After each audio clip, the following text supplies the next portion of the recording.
Hi, everybody. This is Hondo Carpenter. I'm your Las Vegas Raiders beat writer for Sports Illustrated and the host of the Las Vegas Raiders Insider Podcast. It's great to be with you today. Thank you for joining me. Practice is now, I'm taping this very early in the morning. It's like 3 in the morning, um, very early in the morning on Tuesday. And practice tonight is not until 9:40 Eastern, 6:40 here on the West Coast because of the heat, and they've got night game coming, so they're practicing at night and all of that. So we're going to do a podcast this morning and tonight. The problem is practice won't even be over until close to midnight on the East Coast. So the podcast will go up after practice, but most of you won't get it till the morning. So not most of you, but a lot of you. So that's a brief explanation, but I'll have my typical training camp report after practice tonight for you. Let's dig right in because there's a lot of things that I'm going to be looking for today.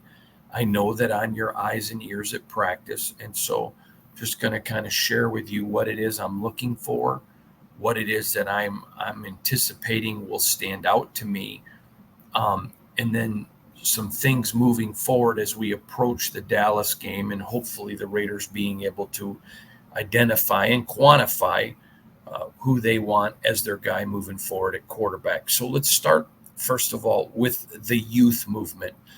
The Raiders are very young at several positions. And so there are a couple things that are very pertinent to hold in your top of mind reasoning when you're looking at preseason. So, for example, you're going to see a lot of players playing to make the practice squad, guys that aren't going to make the 53-man roster. Now, you and I both know you can be a good football player and not make the roster. That is why the NFL is the NFL, because there's a lot of good people who are shelving groceries like Kurt Warner did, Hall of Famer, who struggled to get in the league. I once had Don Shula tell me, the legendary Miami Dolphin, there are, a lot of guys who can play this game who aren't in it because it's a matter of getting into the right spot, getting into the right team, getting into a team that believes in you. And so I get a lot of email from people. Boy, I saw this guy run into this guy or saw that. I mean, I understand that you saw it. I'm not minimizing what your eyes told you. But I think it's also important to understand who was making those mistakes. Let's use Anthony Brown as an example. Anthony Brown is a very talented football player, very talented. But I told you before camp, he was not in the discussion for the one job, QB1. So when the other two, meaning Minshew and O'Connell, didn't have good days, he needed to step up, shine out, and say, hey, here I am to earn more reps, maybe to be 2, and then keep earning reps to move up. Now, let's look at DJ Turner. This is a guy, when he got here, did that. Christian Wilkerson, same thing. They worked hard. It didn't matter. Well, they didn't get a fair shot there with the threes. Yes, they did. Yes, they did. You got to be the best player with what you're surrounded by. Okay, let's look at Devontae Adams. He was at Fresno State, which is a good school. Not minimizing Fresno State as a bad school, but is it Alabama? Is it Texas? Is it Georgia? Is it Ohio State? No, of course not. Okay, but he was the big fish at Fresno. It earned him the right to get to the NFL. And then when he got to the NFL, he then earned his right to be an elite superstar. So you have to understand who's playing, who are they playing with, and who are they playing against. That is a very big deal. Who are guys playing against? So the youth movement. We look at DJ Turner, who's now made himself a solid player on this roster. Why? Because of how he just built his career up. We look at Anthony Brown, who hasn't made much progress. Okay, didn't shine where he was. I saw people who have sent me some emails. I don't think Anthony got a fair shot. Well, he did and has, and there's still a lot more time for him. It isn't over, but I think it's over. His window is completely closed to move to earn more opportunities to potentially show off, but his career's not over. And so I think it's very important that you understand not just what you're looking at, but how you look at it. Very important. I have a friend whose daughter she takes x-rays for a living. I think they're called an x-ray tech, right? And one time he told me, she's looking at this guy's x-rays and she's freaking out thinking, oh my God, this guy's really, really sick. Now, of course, she doesn't tell anybody that. And then whenever the doctor came, put the x-ray up and looked at it, he's like, oh, he looks great. She says, well, what about this, this, and this? He goes, and he told her, where you're looking at, that's normal. Sometimes you can panic when you see things if you don't understand the situation and context in which it's offered. So I think that's super important when you're evaluating now. So what am I looking at today? I briefly mentioned yesterday, I want to see the offense continue on a high note. All of us know they're going to be going against Christian Wilkins and Max Crosby far more than the Vikings did. So that's going to have an impact, a huge impact. But I want to see some carrying of momentum. I do not expect them at all to be as good as they were in Minnesota. I do, however, expect them to continue to earn that momentum. They've got some confidence now. Once you get a little bit of confidence, I remember when my children learned to ride bikes and they were so nervous and scared, but once they did it the first few times and they got confidence, then they became reckless. They rode with reckless abandon. Same principle. I'm looking for these guys to, now that they have some confidence, show up a little bit. That's number one. Number two, looking forward to seeing this week Colton Miller and Jackson Powers Johnson.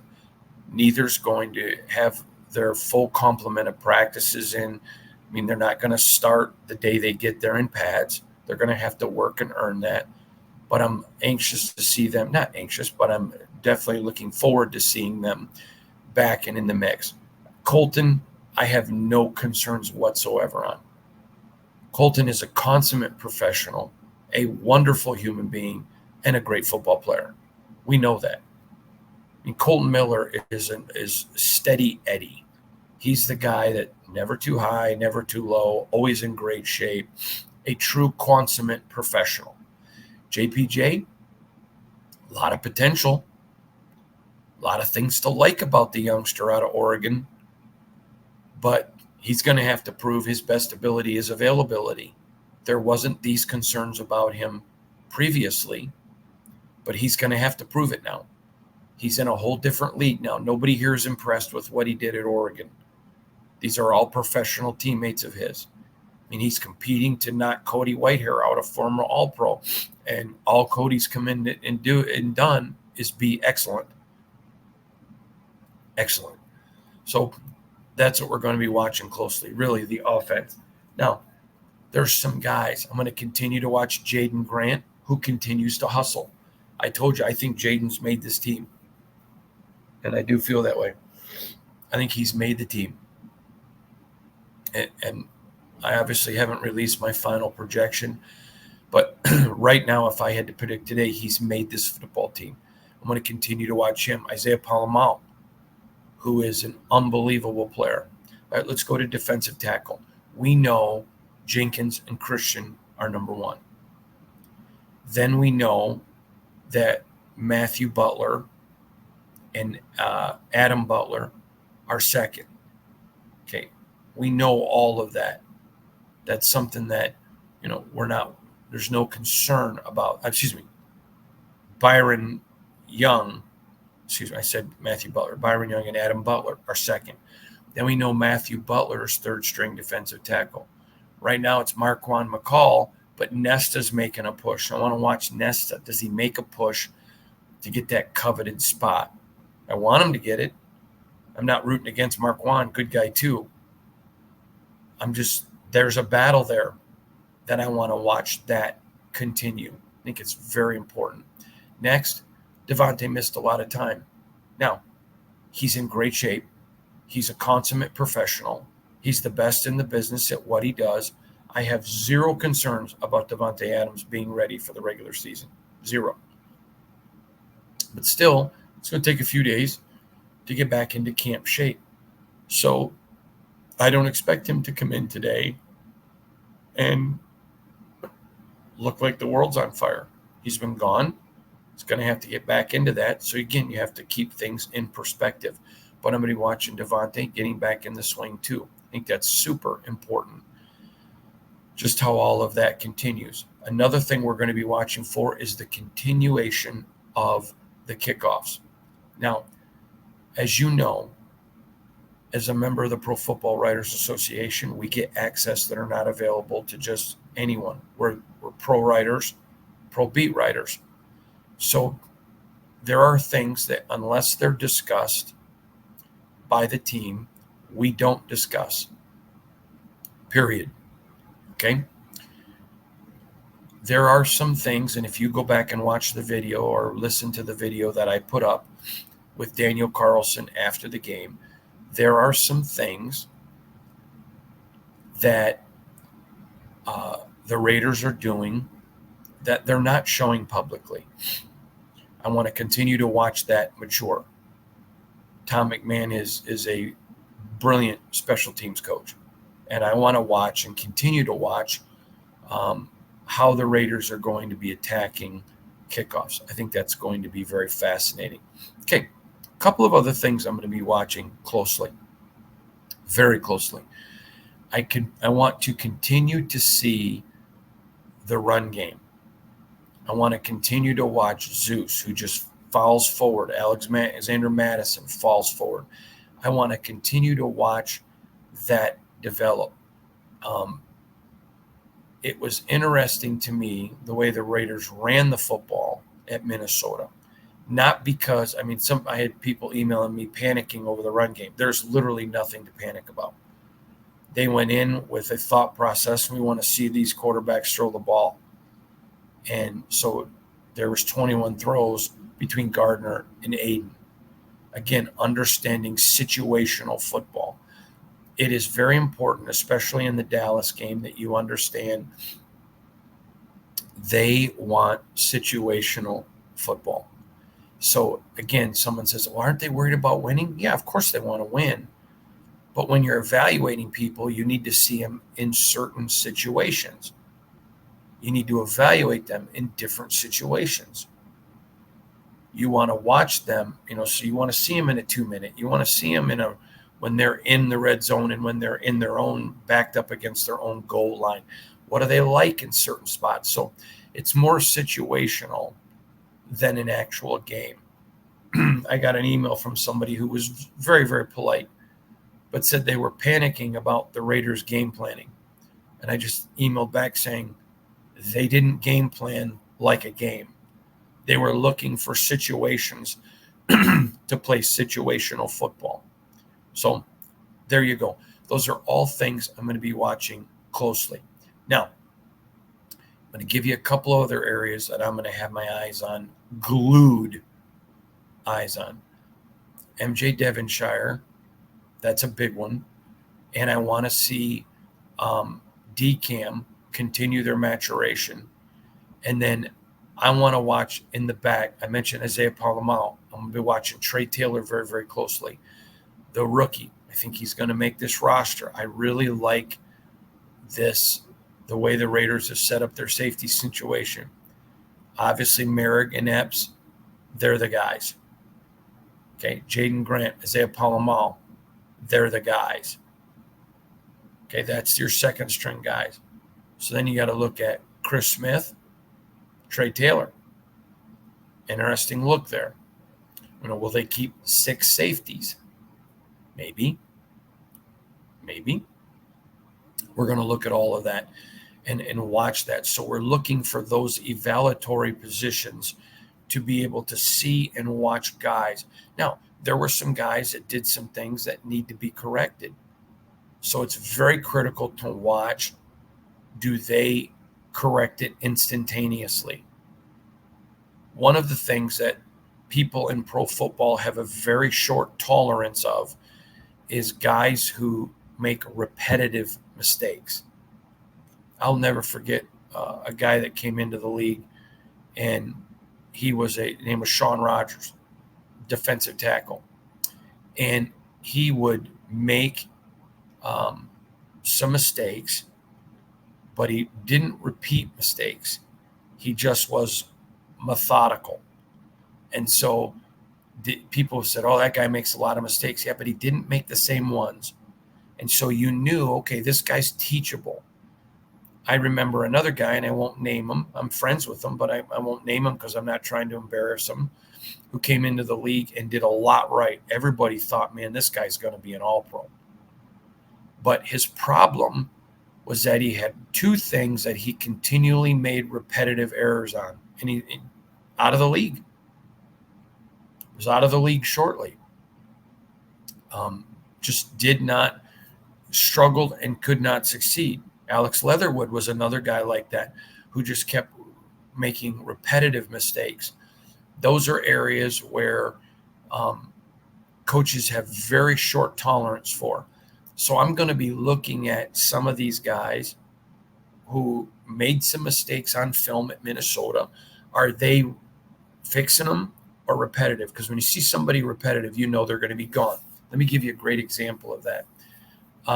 Tiki Barber was the running back for the New York Giants, and he fumbled a ton. Well, the Giants got with him, taught him how to hold the football differently, and went on and changed his career. I'll tell you another one. I covered Amir Abdullah when he was in college. Amir Abdullah had kept putting the ball on the carpet. Okay? An NFL team believed in him. Said, hey, we think this guy can play. We see some technique issues. He gets drafted. He's still in the league today. Why? He doesn't have those issues anymore. So you're watching guys for repetitive mistakes. Those people don't stay in the NFL for long. Those guys who do correct it play a long time and make a lot of money because nobody is perfect. Now I want to switch to the coaching staff. As we get closer to the season, I have told you I am extremely impressed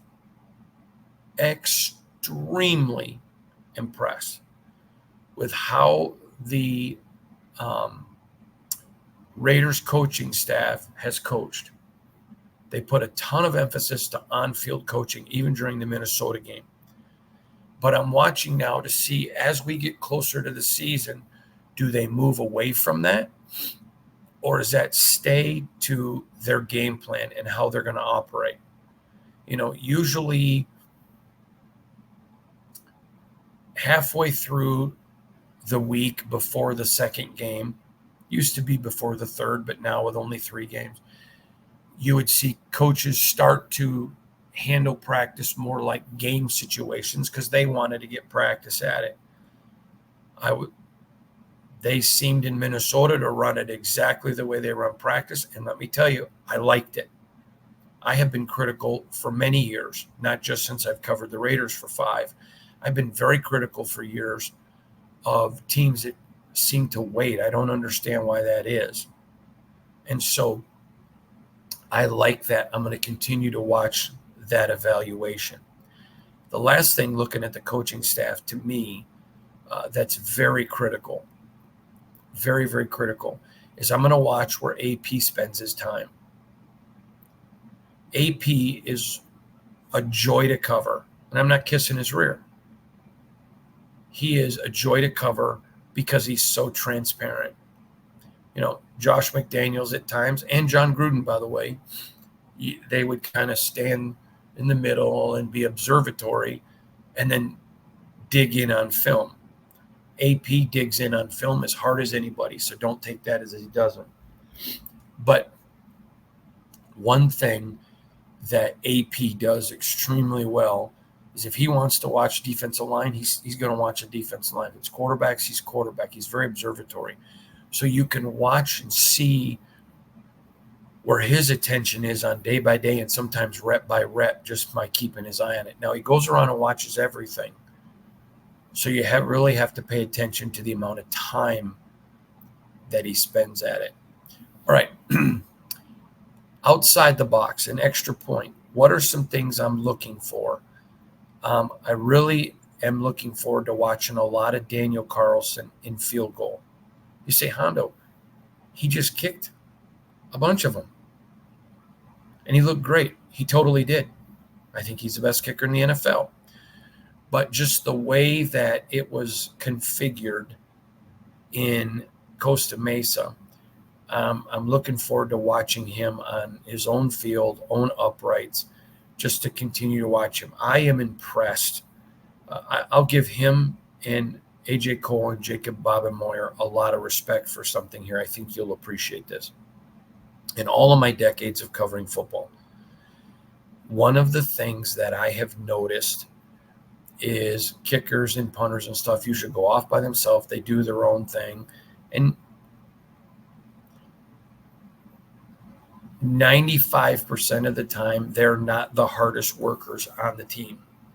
Okay? Because they have a different role. They're not out there pounding bodies and that kind of stuff. Babenmoyer, Cole, and Carlson are out there working the entire time. They are impressive. They work like football players. And they're tough guys, and their teammates love it because every time they look over, I'll never forget this one time I was at the Lions, and the two lines, offensive and defensive line, had just been pounding each other really, really hard, and they take a water break. And one of the guys says to the other, to the group, to both groups, look at those blankety blank specials. Talking about specialists. And they're all mad because those guys are sitting around laughing, literally sitting, and these guys are pounding each other. You don't hear that with the Raiders. A lot of respect. These guys are really, really hard workers, and they are at an elite level of production. But I want to watch Daniel with his goalposts on his field. I just think that's going to be important to watch. Now, a couple of guys I'm going to be paying attention to as far as linemen, hands, and then feet. So I'll give you an example. Andrus Peat has been an elite offensive lineman in this league for a long time. Last year with New Orleans, they moved him to left, not even for the full year. He didn't get training camp, didn't get OTAs, didn't get mini camps. Moved him to left tackle, but he also occasionally would go back to play guard. So even though he is an elite player, he's inexperienced at left tackle. Now, Colton will be back eventually, so it's not like he's going to be there forever. But it's a whole new set of technique. When you're a guard, you've got men to your right and left, so you're playing the position in a phone booth. When you're a tackle, if you don't have a tight end there, or if your tight end goes out on a route, you're on an island. So you got these guys who can keep lining up wider and wider, who are faster and faster now, who are trying to go around you. All they have to do is dip a shoulder. You've got to quickly move to get your hips and your leg parallel to them and then get your hands up. So was the sack that Andrus Peat gave up in the Minnesota game brutal? Absolutely. But I saw people calling him trash, which is just ludicrous. He's learning a new position, and it takes all new footwork.